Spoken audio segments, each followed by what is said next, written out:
नमस्कार. संघर्ष वृत्तवाहिनीमध्ये आपलं स्वागत. घेऊया ठाणे आणि आसपासच्या परिसरामधील घडणाऱ्या महत्त्वाच्या घडामोडींचा आढावा. निसर्ग, आकाश आणि वन्यजीव यांच्यातील नातं अधिक संवेदनशीलतेने जपण्याची गरज अधोरेखित करत ज्येष्ठ खगोलशास्त्रज्ञ डॉ. सोमन यांनी उपस्थितांना मार्गदर्शन केले. राजाराम साळवी गौरव विचार मंचतर्फे आयोजित वन्यजीव निसर्ग साहस या विशेष व्याख्यानमालेच्या तिसऱ्या पुष्पात ते अध्यक्षस्थानावरून बोलत होते. मनीषा विद्यालय ज्युनियर कॉलेजच्या सभागृहात हा बहुआयामी कार्यक्रम उत्साहात पार पडला. यावेळी साळवी पाटील यांच्या अभ्यासपूर्ण वन्यजीव आणि वनस्पती छायाचित्रांचं भव्य प्रदर्शन आयोजन करण्यात आलं होतं. मकर संक्रांती या विषयावर बोलताना सोमन यांनी पक्ष्यांच्या सुरक्षेचा मुद्दा मांडला. धारदार मांजामुळे अनेक पक्षी जखमी होतात. आकाश जसं आपलं आहे तसं ते पक्ष्यांचंही आहे असं सांगत त्यांनी पर्यावरणाबद्दल संवेदनशीलतेची गरज व्यक्त केली आहे. आकाश हे उघडं पुस्तक आहे. जसं जंगल वाचवायला शिकायला हवं तसं आकाशही वाचता आलं पाहिजे असं सांगत त्यांनी खगोल आणि निसर्ग यांची सुंदर मेळ घातला. तसेच लोणार, अश्निविवर आणि भास्कराचार्यांचे जन्मस्थान पाटण या स्थळांना भेट देण्याचं आवाहन त्यांनी केलं आहे. शहापूर येथील ठाकूर बंधूंनी उभारलेलं तारांगण वेधशाळा पाहण्याचा आग्रह देखील त्यांनी यावेळी धरला. कार्यक्रमात वन्यप्रेमी साधना वझे यांनी अर्जुन या बिबट्याचे दत्तकत्व घेतल्याचा अनुभव सांगितला. संजय गांधी राष्ट्रीय उद्यानातील दत्तक योजनेद्वारे त्यांनी ही प्रक्रिया पूर्ण केल्याचं नमूद केलं आहे. वन्य अधिकारी नरेंद्र मुठे, अनेक वन सहाय्यक अधिकारी यांच्यासह wildlife welfare association rescue team तसेच प्राचार्य मेधा सोमन, नगरसेविका अपर्णा साळवी, शोभा वेलफेअर असोसिएशन, डॉ. किरण स्पष्टे, लता साळवी अनेक मान्यवर उपस्थित होते. प्रथम राजाराम साळवी यांच्या वाढदिवसानिमित्त जीवेत शरदः शतम अशी प्रार्थना करतो. आणि आजचा कार्यक्रम हा अतिशय उत्तम होता. वन्यजीव रक्षण करायला पाहिजे, पण ते करताना आपलं स्वतःचं रक्षण आणि वन्य प्राण्यांचं रक्षण व्हायला पाहिजे. खरं सांगायचं तर वैज्ञानिक दृष्टिकोन पाहिजे. पर्यावरणाचं आपण रक्षण करायला पाहिजे. आपण जर निसर्गाला वाचवलं तरच निसर्ग आपल्याला वाचवणार आहे. केवळ माणसांचा हा निसर्ग नाही आहे, पृथ्वी माणसांसाठी नाही आहे, तर प्राणी, पशु, पक्षी यांच्यासाठी सुद्धा आहे, जलचरांसाठी सुद्धा आहे. तर यांचं रक्षण करण्याची जबाबदारी ज्यांनी बुद्धी मानवाला दिलेली आहे त्याच्यासाठी माणसानं माणसासारखं वागावं आणि निसर्गाशी सुद्धा माणसासारखं वागावं, निसर्गाचं जतन करावं. आणि आजचा हा कार्यक्रम अतिशय उत्तम झाला. हा ठाणे नगरीमध्ये सगळीकडे महाराष्ट्रात असे प्रकारचे कार्यक्रम व्हायला पाहिजेत आणि एक आपल्याला प्रशिक्षण मिळायला पाहिजे. या विषयावरती अनेक पुस्तकं प्रकाशित व्हायला पाहिजेत आणि वन्यजीव रक्षण कसं करायचं, निसर्गाला कसं जपायचं, पर्यावरणाचं रक्षण कसं करायचं याचं शिक्षण पुढच्या पिढीपर्यंत आपल्याला पोचवायचं आहे. आता हे नवीन विश्व विज्ञानाचं आहे, AIचं आहे, आर्टिफिशियल इंटेलिजन्स आहे. अशा वेळी आता तरुणांच्या हातामध्ये मोबाईल आलेला आहे. साधनं नवीन येत आहेत. आयुर्मर्यादा वाढते नवीन औषधाच्या संशोधनामुळे. परंतु माणसानं कसं वागायचं हे ज्या नवीन वस्तू तयार होत आहेत, विज्ञानाची साधनं तयार होत आहेत, ती कशी वापरायची याचं प्रशिक्षण लोकांना द्यायला पाहिजे. आणि खरं सांगायचं तर पैसा मिळवणं हेच ध्येय असता कामा नये. पैसा हे साध्य नाही, पैसा हे साधन आहे. आनंदानं जीवन जगायला पाहिजे, निसर्गाला जपलं पाहिजे, इतरांच्या जीवनामध्ये आनंद निर्माण करताना आपल्याला आनंद वाटला पाहिजे. आणि महत्त्वाची गोष्ट म्हणजे वसुंधरेचं, पृथ्वीचं रक्षण आपण करायला पाहिजे. राजाराम साळवी गौरव विचार मंच यांनी आयोजित केलेलं होतं हे कार्यक्रम. आणि आज या विचार मंचाचं स्थापना झालेलीचं मी मुख्य उद्देश सांगतो. का स्थापनाचं कारण होतं का इकडचे कलावंत जे कर्तृत्ववान लोक आहेत त्यांना एका छत्रछायाखाली आणायचं हे आमचं मेन कर्तृत्व होतं. आणि हे पार पाडायचं आम्ही काम केलेलं आहे. इकडे हे तिसरं पर्व आम्ही पार पाडले, जिथे आम्ही शैलेंद्र पाटील यांना बोलवलेलं होतं, ज्यांनी वन्यजीवबरोबर माहिती दिलेली आहे, निसर्गाची माहिती दिली आहे, चांगली सखोल माहिती दिलेली आहे. त्यानंतर डॉ. सोमन सर आले होते, त्यांनी देखील खूप चांगली माहिती दिलेली याची. आणि स्टुडंट्सनी देखील लाभ घेतला ह्याचा इकडचा. आणि चांगली प्रकारे कार्यक्रम झालेला आहे. हा नागरिकांना आणि विद्यार्थ्यांना व्याख्यानमाळा आणि विचारमंचातून बोध घेण्यासारख्या भरपूर गोष्टी असतात त्या. आणि वेगवेगळे टॉपिक्स आम्ही तिकडून निवडतो. प्रत्येक वर्षी नवीन टॉपिक्स असतात. का लास्ट टाईम आदित्य दवणेंचं होतं, जसं फक्त लढ म्हणा हे विषय होतं, तसं या निसर्गप्रेमींसाठी हा निसर्ग चळ विषय होता यावेळी. असं नवीन नवीन इनोव्हेटिव्ह विषय आम्ही घेतच राहतो. निसर्गाशी प्रेम करा, मी तेवढंच म्हणेन, कारण का आजकालच्या तंत्रज्ञानाच्या युगात मोबाईलच्या बाहेर मुलं निघत नाही आहेत. का मी नेहमी लहान मुलं देखील बघतो का कंटिन्युअस फोनमध्ये असतात. तर ते थोडंसं लांबवलं पाहिजे. त्यातही कुठेतरी अभ्यासावरती देखील परिणाम पडतो. आणि माझं म्हणणं आहे का एवढं सुंदर निसर्ग आहे तर तिकडे थोडंसं आपण सगळ्यांनी लक्ष दिलं पाहिजे. ठाणे महानगरपालिकेचे मालमत्ता कर म्हणजेच प्रॉपर्टी टॅक्स भरण्याचे आवाहन. सन 2022-23 या आर्थिक वर्षाचे मालमत्ता कराचे म्हणजेच प्रॉपर्टी टॅक्सचे बिल ठाणेकर करदात्यांना महापालिकेमार्फत आर्थिक वर्षाच्या सुरुवातीस म्हणजेच माहे एप्रिल 2022 मध्ये देण्यात आलेले आहे. तथापि अद्यापही काही करदात्यांनी मालमत्ता कर महापालिकेकडे जमा केलेला नाही. सध्या आर्थिक वर्षाचा अंतिम टप्पा सुरू झाला आहे. मालमत्ता कर वसुलीसाठी महापालिकेतर्फे कडक कारवाई हाती घेण्यात आली आहे. या अंतर्गत जंगम मालमत्ता, टीव्ही, फ्रीज, वाहन व इतर जप्त करणे तसेच स्थावर मालमत्ता वॉरंट बजावून जप्त करण्यात येत असून मालमत्तेचा जाहीर विक्रीद्वारे लिलाव करून कराची रक्कम वसूल करण्यात येत आहे. मालमत्तेस पाणी पुरवठा करण्यात येणारे नळ संयोजन खंडित करण्यात येत आहेत. त्याचप्रमाणे थकीत मालमत्ता करावर 2% व्याज आकारले जात असल्याने भरावयाची रक्कम वाढत आहे. आपला मालमत्ता कर propertytax.thanecity.gov.in या लिंकद्वारे तसंच गुगल पे, फोन पे, पेटीएम याद्वारे ऑनलाईन पद्धतीने करण्याची सुविधा उपलब्ध करून दिली आहे. शनिवार, रविवार व सार्वजनिक सुट्टीच्या दिवशी नागरिकांना मालमत्ता कर भरणे सोयीचे व्हावे याकरता महापालिकेचे मालमत्ता कर संलग्न कार्यालय या दिवशी कार्यान्वित ठेवण्यात आलेले आहे. तरी मालमत्ता कर वसुलीची अप्रिय कारवाई टाळण्याच्या दृष्टिकोनातून मालमत्ता कर भरून महापालिकेस सहकार्य करावे. धन्यवाद. आज के जमाने में क्या नहीं है ठाणे में, देखा नहीं होगा शहर ऐसा जमाने में. शब्द कम पड़ जाएंगे खूबियां गिनाने में. चलो ठाणे ठाणे चलो ठाणे ठाणे चलो ठाणे चलो ठाणे ठाणे. आज के जमाने में क्या नहीं है ठाणे में. नजरें घुमाओ, खुशियां लुटाओ, दिल का आशिया बताओ बताओ. चलो ठाणे चलो ठाणे चलो ठाणे चलो.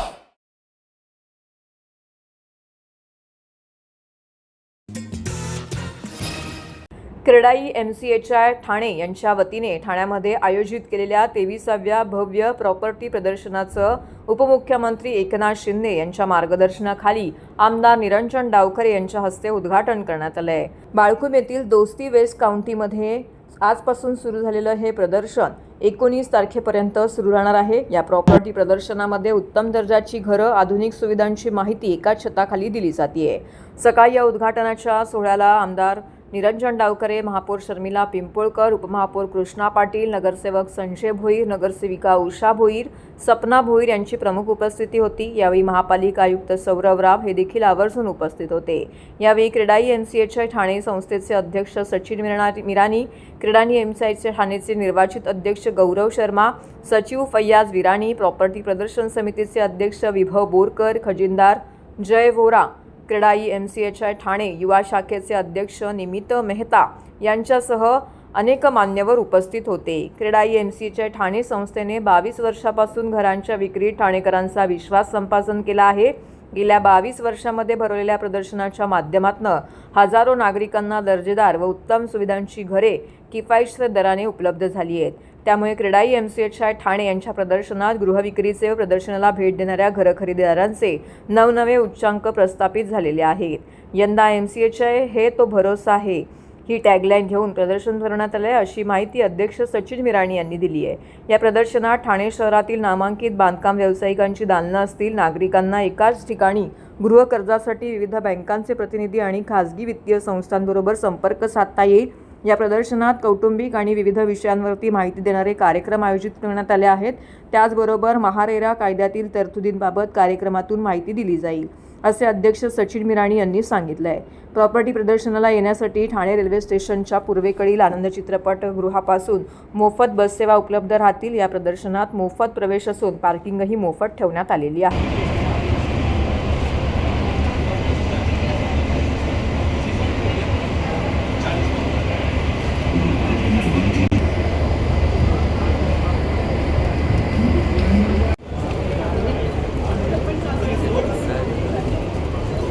सर थोड़ा पीछे आ जाओ ना।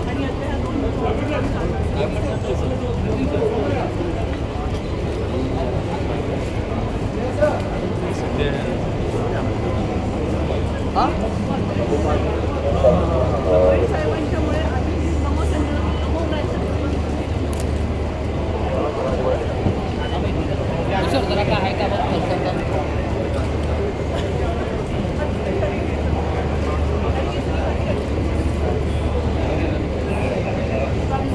पुढे पण लाव ना.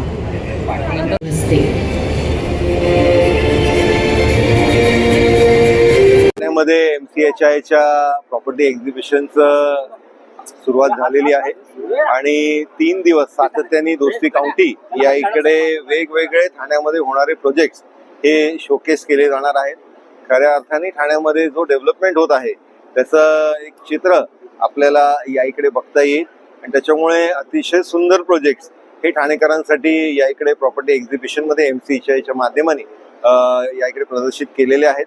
त्याचबरोबर इन्फ्रास्ट्रक्चर ग्रोथ या दृष्टिकोनानेही MCHIचं ठाणे शहराकडे ठाणेकर म्हणून एक मोठा कॉन्ट्रीब्युशन नेहमी असतो. मी या उपक्रमाला मनापासून शुभेच्छा देतो.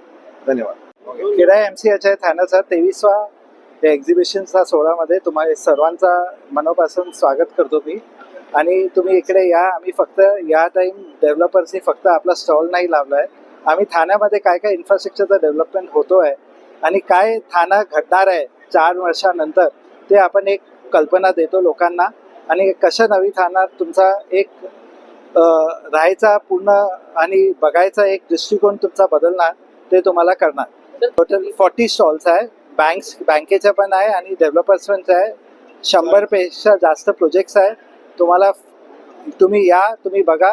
जे प्रोजेक्ट तुम्हाला आवडतो त्यामध्ये तुम्ही बुकिंग करून घ्या.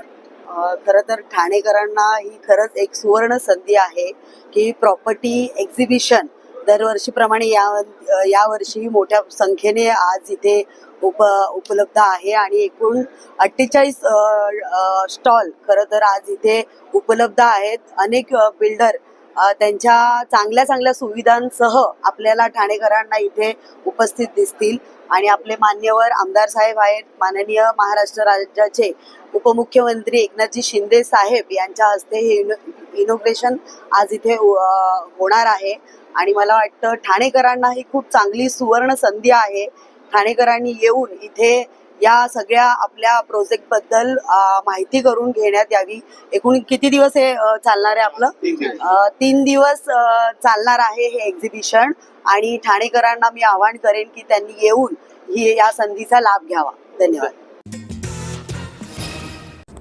ठाणे वर्तकनगर प्रभाग समिती अंतर्गत प्रभाग क्रमांक 4 परिसरात महापौर शर्मिला पिंपोळकर यांच्या उपस्थितीमध्ये सर्वकष स्वच्छता मोहीम राबवण्यात आली.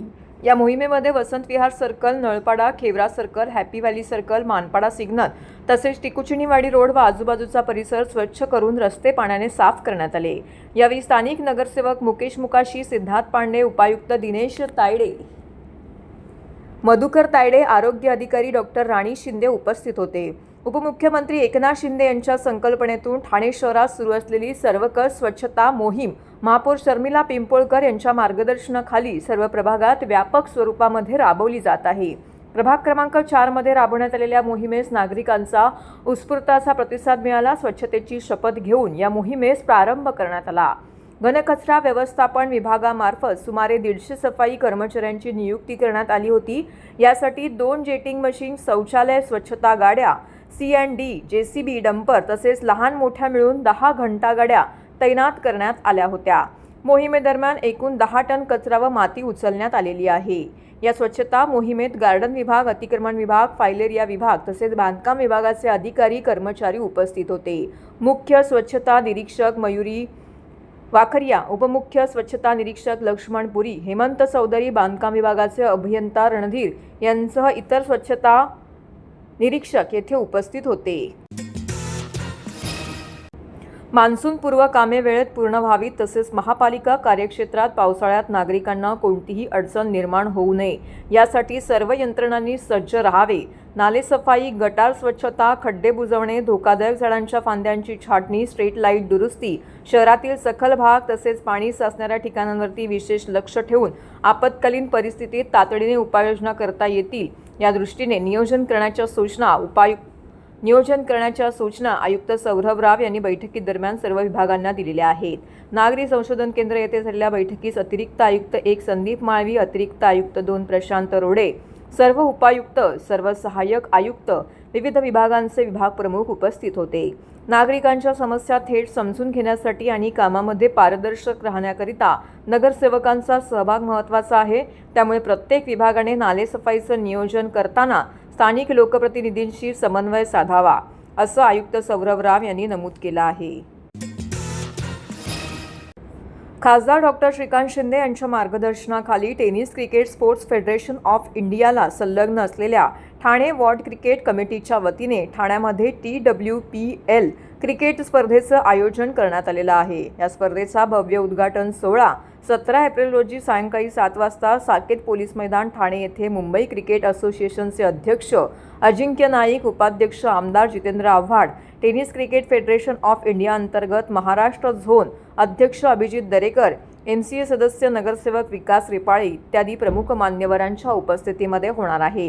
या कार्यक्रमाविषयी माहिती देण्याकरिता ठाणे वॉर्ड क्रिकेट कमिटीचे अध्यक्ष निखिल बुरजुडे, ठाणे वॉर्ड क्रिकेट कमिटीचे उपाध्यक्ष अभिजित पवार यांनी सदर कार्यक्रमाविषयीची माहिती पत्रकार परिषदेत दिली. सदर कार्यक्रमात जास्तीत जास्त नागरिकांनी उपस्थित राहावे असं आवाहन देखील त्यांनी केलं आहे. TWPL 2026 या क्रिकेट टुर्नामेंटच्या चॅम्पियनशिपचं आम्ही इथे आयोजन केलेलं आहे. या ठाणे वॉर्ड क्रिकेट कमिटीमध्ये अध्यक्ष म्हणून माझी आणि माननीय श्री अभिजित पवार यांची उपाध्यक्ष म्हणून निवड झाली. तर आमच्या कमिटीने एक आगळा वेगळा एक टेनिस क्रिकेटचा महासंग्राम इथे आयोजित करण्याचा आम्ही प्रयत्न करतोय. तसंच tennis cricket sports federation national लेवलची जी असोसिएशन आहे ज्याचे माननीय डॉक्टर श्रीकांत शिंदे साहेब प्रेसिडेंट आहेत आणि ठाणे झोनचे आमचे माननीय श्री अभिजित दरेकर जे ठाणे झोनचे अध्यक्ष आहेत त्यांच्या मार्गदर्शनाखाली ही टुर्नामेंट इथे साकेत ग्राउंड, पोलीस ग्राउंड येथे ठाणे इथे आयोजित करण्यात आलेली आहे. ह्याच्यामध्ये 16 फ्रँचायझीज आहेत. ठाण्यातल्या बऱ्याचशा चांगल्या कमिटीजनी, चांगल्या असोसिएशन असतील, चांगले पॉलिटिकल पर्सन्स असतील किंवा बिझनेसमन्स असतील, त्यांनी ह्या फ्रँचायझी विकत घेऊन खेळाडूंना एक प्राधान्य देण्याचा प्रयत्न केला आहे. आपण इथे इंडियामधल्या वेगवेगळ्या राज्यांमधले एक 16 आयकॉन्स प्लेयर्स आपण खेळाडू इथे आणत आहोत. ज्या प्रत्येक टीममध्ये एक आयकॉन खेळला जाईल आणि 16 नॅशनल आयकॉनसोबत 16 ठाणे वॉर्ड आयकॉन सुद्धाही त्याच्यामध्ये खेळणार आहेत. म्हणजे ठाण्यामधले जे चांगले बेस्ट प्लेयर्स असतात त्यापैकी 16 खेळाडू आम्ही निवडलेले आहेत. ते प्रत्येक टीममध्ये आपण दिलेले आहेत आणि त्यासोबत 16 टीमचा असा एक स्क्वॉड असणार आहे. अशा 16 टीम इथे 3 दिवस डे नाईट टुर्नामेंट खेळणार आहेत. तर सुंदर असं नियोजन आहे. एक नवीन काहीतरी प्रयत्न करतोय. ठाण्यामध्ये 360 ग्राउंडवर आतापर्यंत होणारी ही पहिली टुर्नामेंट आहे आमच्या माहितीनुसार तरी, की जी आमच्या प्रयत्नाने अभिजित पवार साहेब असतील, मी असेल किंवा आमची सगळी असोसिएशन असेल, आमच्या सर्व टीमच्या मेहनतीने आज ही टुर्नामेंट एक शेवटच्या क्षणावर आलेली आहे की जी उद्या आमची ओपनिंग आहे. तर सुंदर अशी टुर्नामेंट होईल की तुम्ही ती टुर्नामेंट बघण्यासाठी आणि अनुभवण्यासाठी यावं ही विनंती. क्रिकेट प्रेमी आणि नागरिकांना मी हेच आवाहन करीन की टेनिस क्रिकेट आता हे लेदर क्रिकेटच्या बरोबरीने पुढे वाढत आहे. काही वर्षांनी BCCI सोबत एक चांगली असोसिएशन म्हणून आमचा असा अंदाज आहे आणि आमच्याशी म्हणणं आहे, आमच्याशी जिद्द पण आहे की टेनिस क्रिकेट स्पोर्ट फेडरेशन ही BCCIच्या लेवलला जावी आणि टेनिस क्रिकेटपटूंना एक चांगला प्लॅटफॉर्म निर्माण व्हावा भारतामध्ये, भारताच्या बाहेर, की जेणेकरून हे खेळाडू तयार होतील, त्यांचा जो स्किल आहे त्यांना कुठल्याही चांगल्या ठिकाणी त्यांचा उपयोग करता येईल आणि ते खेळाडू मोठ्या पातळीवर खेळतील. म्हणून आम्ही क्रिकेट खेळाडूंना, क्रिकेट प्रेमींना आणि नागरिकांना आवाहन करीन की तुम्ही दिनांक 17, 18, 19 रोजी, शुक्रवार, शनिवार, रविवार आहे, सुट्टीचे दिवस आहेत, तर तुम्ही साकेत ग्राउंड, जे आपल्या साकेत रोड इथे आहे, पोलीस ग्राउंड जे आहे, तिथे तुम्ही सर्वांनी संध्याकाळच्या वेळेस या क्रिकेट टुर्नामेंटचा अनुभव घेण्यासाठी इकडे यावा, खेळाडूंचा आनंद घेण्यासाठी यावा आणि खरंच खूप आकर्षक या मॅचेस होणार आहेत.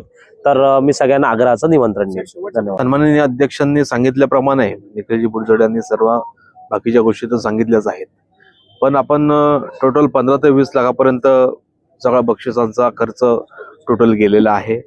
त्याच्यामध्ये बाईक्स असतील, प्रेक्षकांचे प्राइजेस असतील, फिल्डरांचे मॅन ऑफ द मॅच असतील, हे वेगवेगळ्या पद्धतीने वेगवेगळं त्यांना जी गरज त्यांना लागणार आहे इथून पुढे खेळण्यासाठी त्या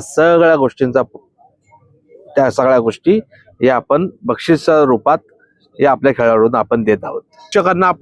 प्रेक्षकांनाही वेगवेगळं आहे ते तुम्हाला दिसेलच. पोस्टर्स असतील, जे पोस्टर घेऊन आले असतील, चांगले पोस्टर्स वाटले असतील, त्याच्यानंतर कॅच पकडेल 6 लाख, म्हणजे सर्वीकडे असे गोल 360 ग्राउंड वरती जो चांगले कॅच पकडेल, जो एका हातात कॅच पकडेल त्यासाठी वेगळं प्राइज आहे. पण काही ठिकाणी एका हातात कॅच पकडलं तर वेगळं प्राइज होतं, आपल्याकडे तर दोन्ही हाताने पकडलं तरी वेगळं प्राइज आहे. त्यामुळे या सर्व गोष्टींमध्ये ज्या पद्धतीचं हे पहिल्यांदा आयोजन असं सर्वात चांगलं ठाण्यामध्ये झालेलं आहे, या पोलीस ग्राउंड मध्ये झालेलं आहे. यात सर्वात मोठा वाटा पोलिसांचा असला तरी त्यांनी ग्राउंड उपलब्ध करून दिलं, त्यांनी परमिशन्स दिल्या, त्यांचाही खूप खूप खूप आभार. पण जी कमिटी आमच्या सोबत जी काम करते त्यांचाही खूप मोलाचा वाटा त्याच्यामध्ये आहे. कारण की ते जसे पिक्चरमध्ये डायरेक्टर असतात की पडद्यामागूनच ते काम करत असतात, तसे आमच्या पडद्यामागून आम्हाला पुढे करत करत करत ते स्वतः आमच्या मागून ते स्वतः काम करतायत. रात्रीचं जो म्हणजे आपण उष्णतेची अशी काळजी घेतली आहे की बाबा ऊन असेल वगैरे त्या सर्व गोष्टींची, तर त्याच्यामध्ये फक्त एवढंच की जेवढ्या नाईट्स मॅचेस जेवढ्या जास्त होतील त्यामुळे प्लेयर्स लोकांना, प्रेक्षकांना त्याचा काहीही तोटा होऊ नये यासाठी त्या सर्व मॅचेस नाईट जास्तीत जास्त खेळवण्याचा प्रयत्न आमच्या संपूर्ण कमिटीचा असेल. खेळाडूंचं प्रोत्साहन म्हणजे ज्या पद्धतीने टुर्नामेंट अनाऊन्स केल्यानंतर काही थोडाच कालावधी होता, त्या कालावधीमध्ये अनेक जणांनी जे फॉर्म्स भरलेत, रजिस्ट्रेशन केलेत, म्हणजे त्या रजिस्ट्रेशन केल्यामधूनच माहीत पडतं की या प्लेयर्स लोकांची किती उत्सुकता असते. तर पावसाळा असो, उन्हाळा असो किंवा काहीही असो, त्यात आम्ही खेळणार म्हणजे खेळणारच. कारण की त्यांची एक प्रकारची ती जिद्द आहे आणि ती जिद्द ज्याप्रमाणे ज्या भारताचे अध्यक्ष खासदार साहेब श्रीकांत शिंदे साहेब आहेत, अभिजित दरेकर आहेत, महाराष्ट्राचे अध्यक्ष, म्हणजे त्याच्यानंतर आम्ही लोक आहोत, म्हणजे खेळाडूंना जेवढं प्रोत्साहन आमच्याकडनं करता येईल तेवढ्या मोठ्या प्रमाणात आम्ही प्रोत्साहन करण्याचा प्रयत्न करू. आणि हा भला मोठा असा स्टँड, भला मोठं असं जसं एखाद्या कलाकाराला एक स्टेज उपलब्ध आपण करून देतो, त्याच पद्धतीने या आता क्रिकेटमध्येही या सर्व गोष्टींमध्ये या सगळ्या गोष्टी करण्याची आवश्यकता असल्यामुळे एवढं मोठं प्राधान्य टेनिस क्रिकेटला आता देण्यात येत आहे. तर हे होतं संघर्ष वृत्तवाहिनीचं आजचं बातमीपत्र. उद्या पुन्हा भेटू याच वेळी याच ठिकाणी ताज्या घडामोडींसह. तोपर्यंत नमस्कार.